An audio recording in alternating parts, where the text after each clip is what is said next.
The government has not suspended the Constitution, neither has Parliament done, Mr. Speaker. I cannot overemphasize, Mr. Speaker, on the issue of police brutality, as has been said by the leaders here, Mr. Speaker. There is no country in the world, Mr. Speaker, that has reported cases of death through police brutality more than Kenya, Mr. Speaker, in the whole world, because this pandemic was an equalizer.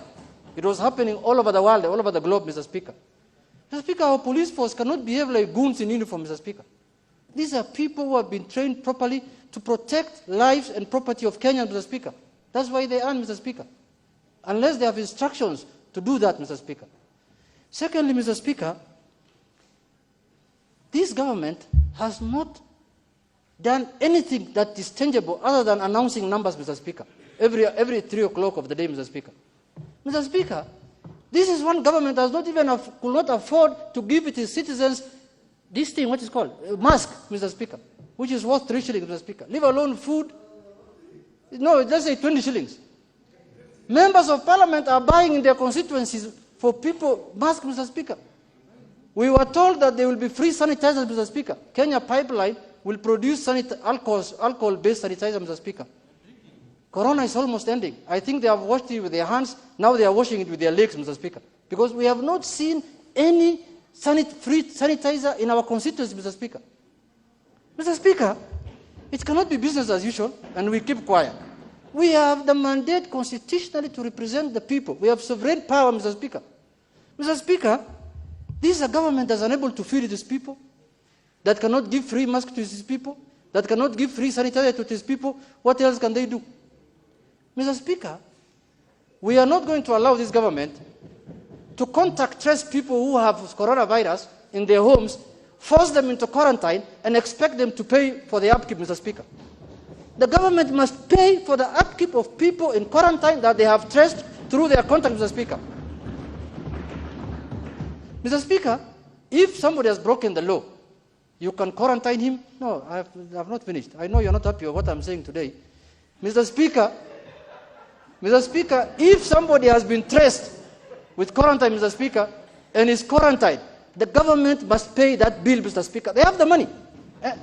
Mr. Speaker, this money that is for the war on coronavirus, Mr. Speaker, the government must account for it shilling by shilling, Mr. Speaker, penny by penny. This country is known for people who enrich themselves through miseries, disasters. They are known. They are in offices, Mr. Speaker. This coronavirus money, whether it is the COVID fund, whether it is government fund, we want them to account to this House, Mr. Speaker, coin by coin. Look, people are discussing shamelessly 3 or 4 million shillings and mandasi, Mr. Speaker, when our people are dying of corona. People are dying of shame, Mr. Speaker.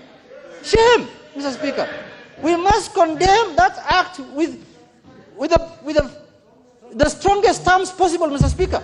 That people can sit in offices and use 4 million shillings to eat tea and mandasi when people are dying of hunger, people are dying for not having masks, people are dying for not having sanitizer, people are dying out of flood, Mr. Speaker. It's very shameful, Mr. Speaker. And you call yourself government. If it was in democracies that have matured, this government will have resigned. Mr. Speaker, we will have had a general election now, Mr. Speaker.